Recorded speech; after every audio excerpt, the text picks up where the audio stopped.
Shalom Bapak Ibu, saudara kasih dalam Tuhan. Selamat malam, puji Tuhan. Kita bersyukur Tuhan memelihara kita hari demi hari. Kalau saudara mendengar renungan ini di siang atau pagi hari, selain malam hari, selamat mendengarkan dan selamat beraktivitas tentunya. Kita bersyukur untuk pemeliharaan Tuhan dalam hidup kita yang tidak pernah menjauh dalam hidup kita. Kita sudah sampai pada hari Kamis 5 Maret 2026 hari ini, dan biarlah Tuhan terus memelihara kita semua.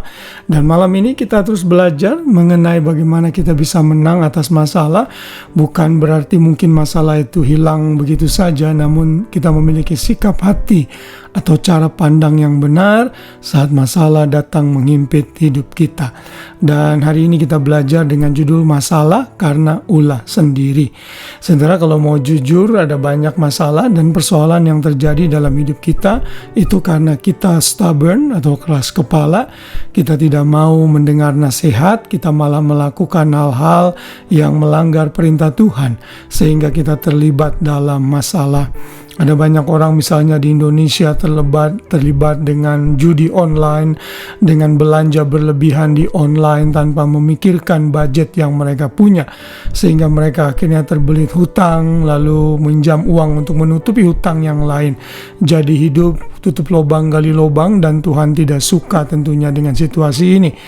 Masalah terjadi bisa karena ulah kita sendiri. Dan dalam Alkitab kita melihat juga ada contoh-contoh bagaimana orang-orang yang karena ulahnya sendiri terlibat dalam masalah. Misalnya kita bisa melihat contoh Saul yang diurapi sebagai raja pertama di Israel. Namun Saul ternyata orang yang memiliki karakter yang tidak baik, sehingga ia gagal memimpin bangsa Israel dengan baik. Dan Samuel pada saat itu berusaha merebuke atau menyatakan kesalahan Saul.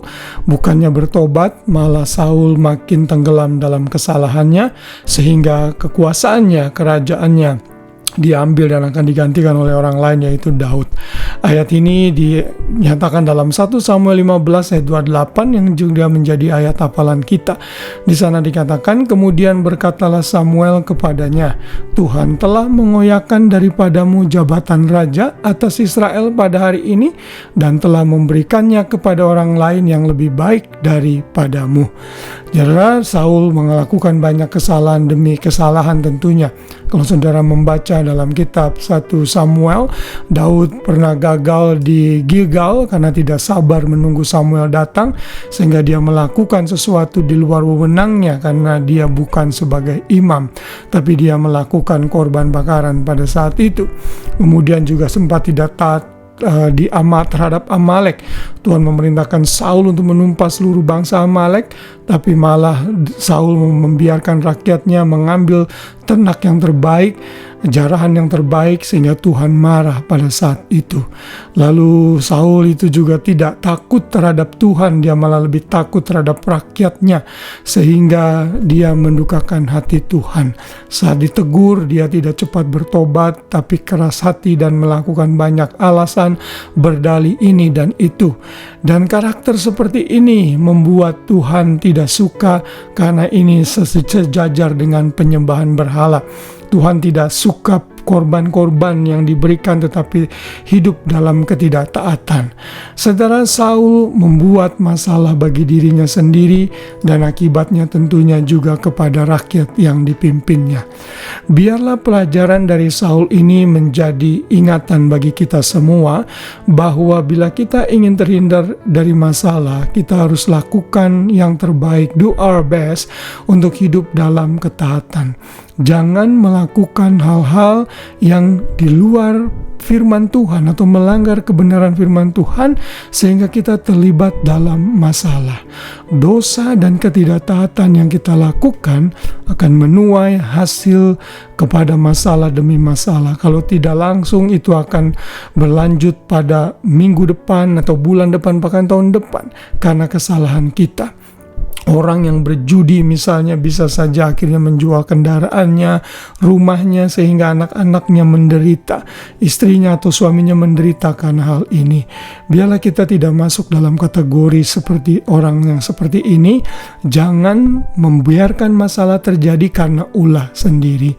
Mari lakukan bagian kita, hidup dalam perjalanan kita dengan iman, hidup dalam ketaatan kepada Tuhan.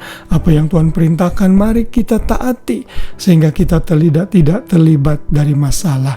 Untuk masalah-masalah yang terjadi di luar kendali kita, misalnya seperti sakit penyakit, seperti bencana alam atau kecelakaan yang kita tidak tahu, saya percaya Tuhan pasti tolong dan akan memberikan kekuatan sehingga kita bisa go through the problem dengan solusi yang Tuhan berikan. Namun jangan biarkan masalah terjadi karena ulah sendiri. Kalaupun sudah terjadi, sadarlah dan bertobatlah. Mari buat adjustment, buat penyesuaian agar masalah itu tidak makin terpuruk dan makin parah dalam hidup kita. Kiranya firman Tuhan ini mengingatkan kita dari tokoh Saul, dan jangan membuat ulah yang tidak menyenangkan hati Tuhan sehingga masalah terjadi dalam hidup kita. Selamat malam, selamat beristirahat, biar Tuhan memberkati kita semua. Shalom.